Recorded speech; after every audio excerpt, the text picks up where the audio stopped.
बिस्मिल्लाहिर्रहमानिर्रहीम। अस्सलामु अलैकुम दोस्तों, आप सभी ने इर्तिका यानी एवोल्यूशन का वर्ड सुना होगा, जिसका मतलब ज़िंदगी में होने वाली तब्दीलियां हैं। आज से हज़ारों लाखों साल पहले गर्म पानियों के चश्मों में जब मुख्तलिफ़ किस्म के मालिक्यूल्स ने आपस में रिएक्शन किया तो प्रोटीन और डीएनए का वजूद सामने आया, जिन्होंने आगे चलकर प्रोकैरियोटिक बैक्टीरिया को तश्कील दिया।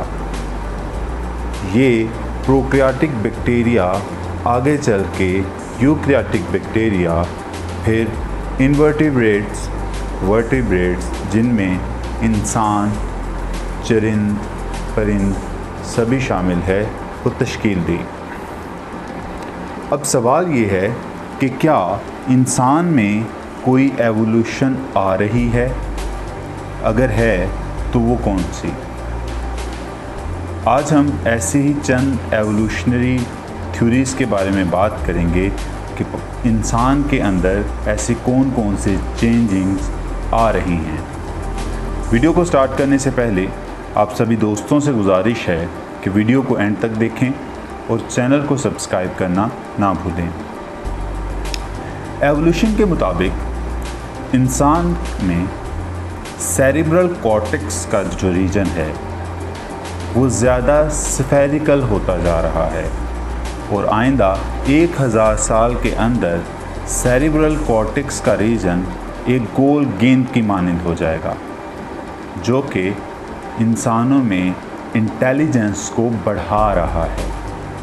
अगर हम मॉलिक्यूलर लेवल पे देखें तो ह्यूमन मेल क्रोमोसोम, जिसको वाई क्रोमोसोम कहा जाता है, एवोल्यूशन के रिज़ल्ट में दिन ब दिन कम होता जा रहा है।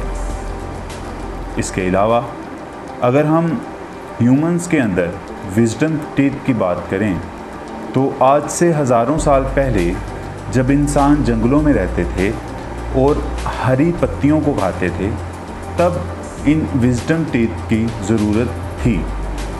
लेकिन अब चूँकि हार्श कुकिंग की वजह से इस टीथ की इतनी ज़्यादा ज़रूरत नहीं है, तो एवोल्यूशन के अंदर, इंसान के एवोल्यूशन के अंदर ऐसा होना शुरू हो गया है कि ये विजडम टीथ दिन ब दिन कम होता जा रहा है। आप अक्सर देखते होंगे कि बहुत चंद लोगों में विजडम टीथ निकलता है।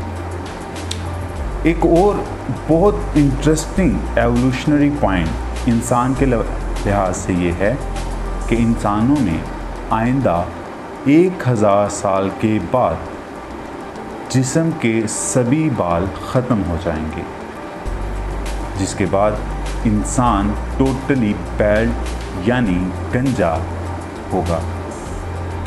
ये चंद एवोल्यूशनरी टैक्टिक्स हैं, कुछ एवोल्यूशनरी पॉइंट्स हैं जो इंसान के अंदर रोनमा हो रहे हैं और आइंदा 1000 साल तक होते रहेंगे। अगर आप सभी दोस्तों को ये वीडियो और ये इन्फॉर्मेशन पसंद आई हो तो प्लीज़ चैनल को सब्सक्राइब करना ना भूलें। बहुत शुक्रिया। अल्लाह हाफिज़।